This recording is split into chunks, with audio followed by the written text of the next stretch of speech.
রাজনৈতিক শিষ্টাচার পশ্চিমবঙ্গের অন্যতম সংস্কৃতির মধ্যে ছিল, যেটা ইদানিংকালে তৃণমূল কংগ্রেস সম্পূর্ণভাবে সেটাকে নষ্ট করে দিয়েছিল। আমরা মধ্য কলকাতায় থাকি, উত্তর কলকাতায় থাকি, আমাদের এলাকাতেই বউবাজার, তাতেও সোনার ওখানে বাজার, তাতেও আমার দেখা সৌভাগ্য হয়নি 50 কেজি সোনা কিরকম হতে পারে। যার 50 কেজি সোনা রয়েছে, সে সোনা কেনার নথি রয়েছে তারা যে অন্তত সৎ উপায়ে কেনেনি এইটুকুনি তো বলতে পারি। কী ব্যবসা উনি করতেন আর কোন চাকরি করতেন আমার জানা নেই। আজকে তাকে ডিম থেরাপি খেয়ে ঘুরে বেড়াতে হচ্ছে।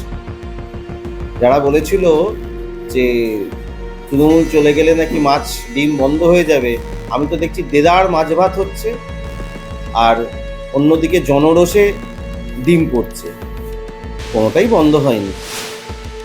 মানুষের ভোটে আপনি জিতেছেন, আপনি জমিদার নন, মানুষের ভোটে মানুষের আশীর্বাদে জিতেছেন। কিন্তু এরা চলে গেছিল জমিদারি প্রথাতে।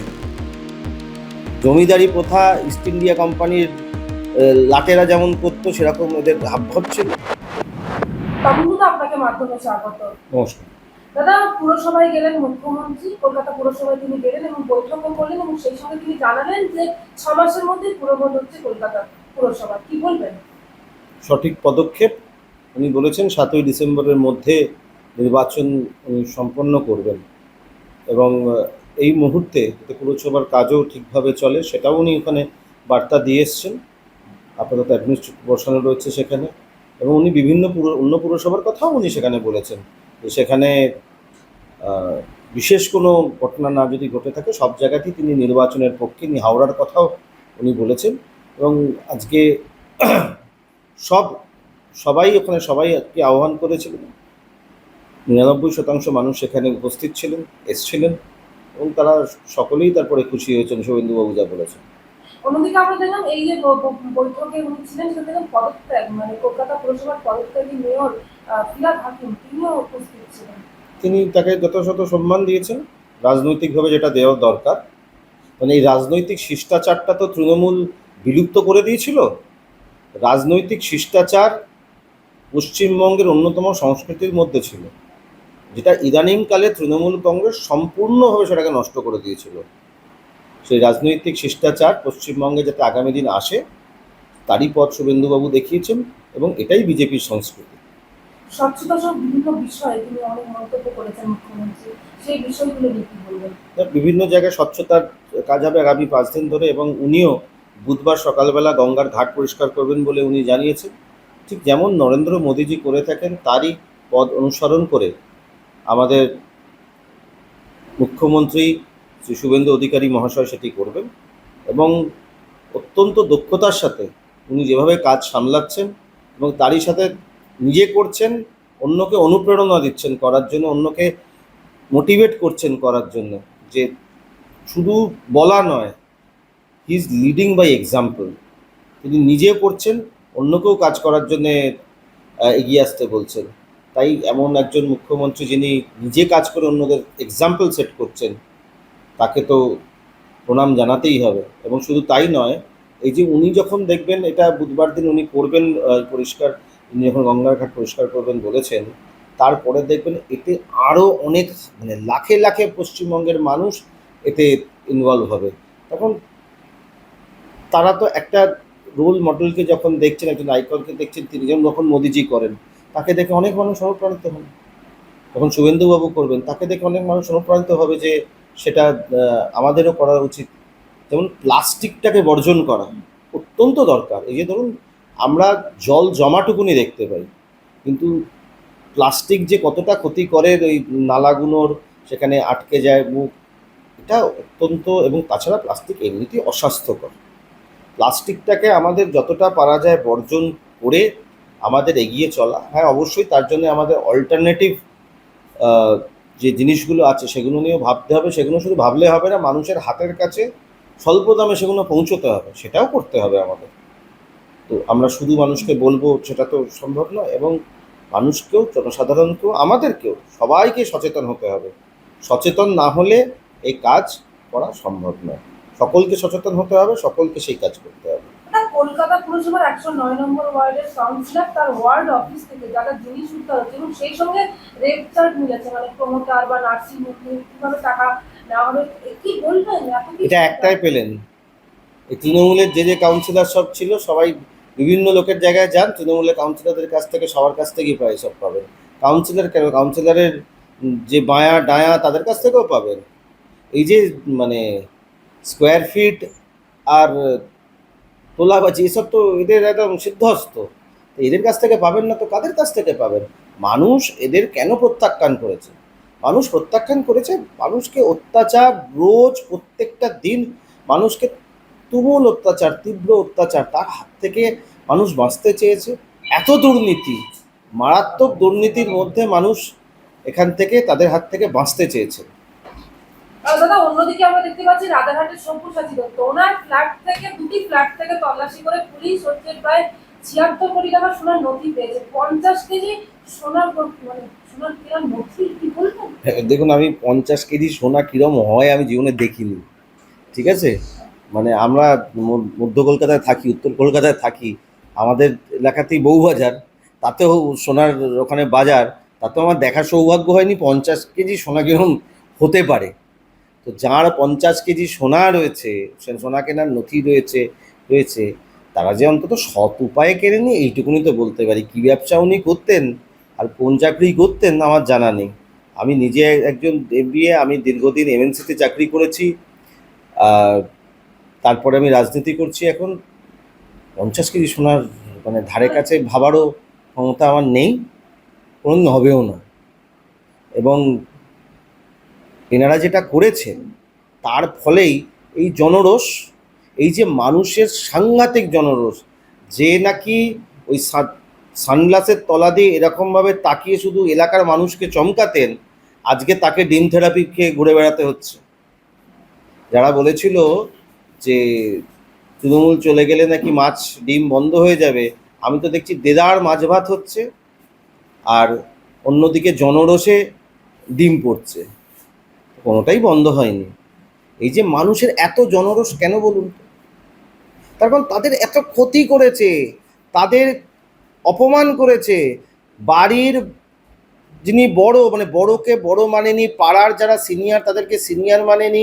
আমরা এখনও পাড়ার যারা বয়স্ক লোক সিনিয়র থাকে তাদেরকে শ্রদ্ধা করে কথা বলি, এটা তো কেউ মানতো না। পাড়ার কোনো অসুবিধে নিয়ে এলে, এলাকার অসুবিধে নিয়ে এলে এদের কোনো ভালোভাবে কথা বলার সময় ছিল না। এদের তুচ্ছ তাচ্ছিল্য, মানুষকে অবহেলা করা। ভাই, মানুষের ভোটে আপনি জিতেছেন, আপনি জমিদার নন, মানুষের ভোটে মানুষের আশীর্বাদে জিতেছেন। কিন্তু এরা চলে গেছিল জমিদারি প্রথাতে। জমিদারি প্রথা ইস্ট ইন্ডিয়া কোম্পানির লাটেরা যেমন করতো সেরকম এদের হাবভাব ছিল। তো এখানে এখন আমাদের নতুন যে সরকার এসছে, আমাদের প্রত্যেকটা, আমাদের যদি মন্ত্রী থেকে শুরু করে দেখেন, বিধায়ক থেকে মন্ত্রী থেকে আমাদের মুখ্যমন্ত্রী, আমাদের রাজ্য সভাপতি, সকলে অত্যন্ত বিনয়ী, অত্যন্ত বিনয়ের সঙ্গে তারা কথা বলেন এবং প্রত্যেক মানুষের দুঃখ কষ্ট বোঝার চেষ্টা করেন। এবং একটু সময় মানুষ তাদের দিয়েছেন যে যাতে আস্তে আস্তে তারা কাজ করতে পারেন, এবং অনেকটা সময় ধরে মানুষের আশীর্বাদ নিয়ে বহু বছর এই সরকার থাকবে এবং মানুষের জন্যে কাজ করবে। আপনার ইনফ্রাস্ট্রাকচারাল ডেভেলপমেন্ট থেকে শুরু করুন, চাকরি থেকে শুরু করুন, আপনার স্বাস্থ্য, শিক্ষা, সব ব্যাপারে উন্নতি হবে।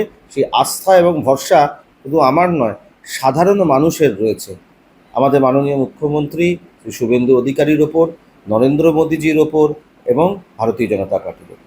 দাদা অন্যদিকে আমরা দেখতে পেলাম রোববার দিন প্রায় অনেক সময়, প্রায় 8 ঘন্টা, প্রায় অনেকটা সময় 8 ঘন্টা ধরে জেরা করা হলো অভিষেক বন্দ্যোপাধ্যায়কে CID কাছে সই জাল সই নিয়ে। এবার আমরা দেখতে পাচ্ছি আজকে সোমবার উনি ED দপ্তরে ওনার হাজিরা দিয়েছেন এবং সেই সঙ্গে এখনো ওনার চলছে, কি বলবেন প্রাথমিক নিয়ম? ভালো, সকালবেলা উঠছেন, দাঁত মাজছেন, ED দপ্তরে যাচ্ছেন, সারাদিন ওখানে জিজ্ঞাসাবাদ চলছে, আবার বাড়ি আসছেন, আবার যাচ্ছেন, ভালো রুটিন তো। আগে সবাইকে বলে বেরিয়েছিলেন না যে ইলেকট্রিক চুল্লিতে ঢুকিয়ে দেবো, ডিজে বাজাবো, এসব কথা বাংলা সংস্কৃতির সঙ্গে যায় না। উনি তো কোনোদিন ছাত্র রাজনীতিও করেননি, উনি এলাকার বুথেও বসেননি, পোস্টারও মারেননি। হেলিকপ্টারে করে এসে কোম্পানি সিইও হয়েছিলেন। তা কোম্পানির সিইও আজকে নিজেই বুঝতে পারছেন না কি করণীয়, কারণ কোম্পানি তো লাটে উঠে গেছে, কোম্পানি দেউলিয়া হয়ে গেছে। তাই উনি বুঝতে পারছেন না কি করণীয় এখন। এখন ওনার যেটা কাজ, ওনাকে ডাকছে, যাচ্ছেন, উনি যান, কিছু কোনো তো কাজ তো নেই, এমনি তো কোনো কাজ নেই, মানুষ তো ওনাকে চাইছে না। অন্তত সিআইডি চাইছে, সিআইডিতে যাক, ইডি দপ্তর হলো। ইডি সিআইডি এসব দপ্তরেই যাক। এবং আসলে জেতার অভ্যেসটা কীভাবে ছিল, মানুষের সঙ্গে তো জনসংযোগ রেখে নয়, ছিল হচ্ছে প্রক্সি করে, রিগিং করে, ছাপ্পা করে। এই প্রক্সি করতে করতে যে নিজের বিধায়কদের সইও প্রক্সি করে ফেলেছেন, অভ্যাস। তো অভ্যাসের বশে মানে সাধারণ জনগণের ভোট প্রক্সি করতে বিধায়কদেরও সই প্রক্সি করে দিয়েছেন। এই অভ্যাস যাবে কি করে? রেজিস্টার তোলাবাজ, তার যা হওয়ার তাই হচ্ছে। অভিষেক বন্দ্যোপাধ্যায়ের পিএ, তার কেন খোঁজ নেই? মানে কেন তাকে খুঁজে পাওয়া যাচ্ছে না? দেখুন, তার উত্তর সিআইডি দিতে পারবে, সেটা তো আমি বলতে পারবো না। তবে নিশ্চয়ই গা ঢাকা দিয়েছেন, তাই নিশ্চয়ই তাকে খুঁজে পাওয়া যাচ্ছে না।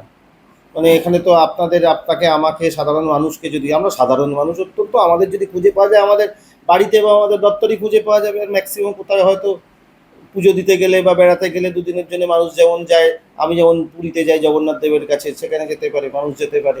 এর বাইরে আর কোথায় যাবে বলুন? এই যে হঠাৎ করে গায়েব হয়ে যাওয়া, এর আগে বলতে যাচ্ছে, এর আগেও ওনার এক ঘনিষ্ঠ বিনয় মিশ্র, তিনি হঠাৎ করে গায়েব হয়ে গেছিলেন। লোকে বলে যে তিনি ভানায়তনা কোথায় একটা গিয়ে বসে আছেন। একেও আবার দেখুন কোথায় গায়েব হয়ে গেছে। তবে গা ঢাকা দিয়েছে না কি দিয়েছে সেটা তো সিআইডি বলতে পারবে, আমি জানি না। তবে নেই, মানে কলিং বেল বাজালে অমুক আছেন বললে তো বেরিয়ে আসা উচিত ভদ্রলোক হলে। যদি কিছু করেই না থাকেন তাহলে কেন লুকোচ্ছেন বা খুঁজে পাওয়া যাচ্ছে?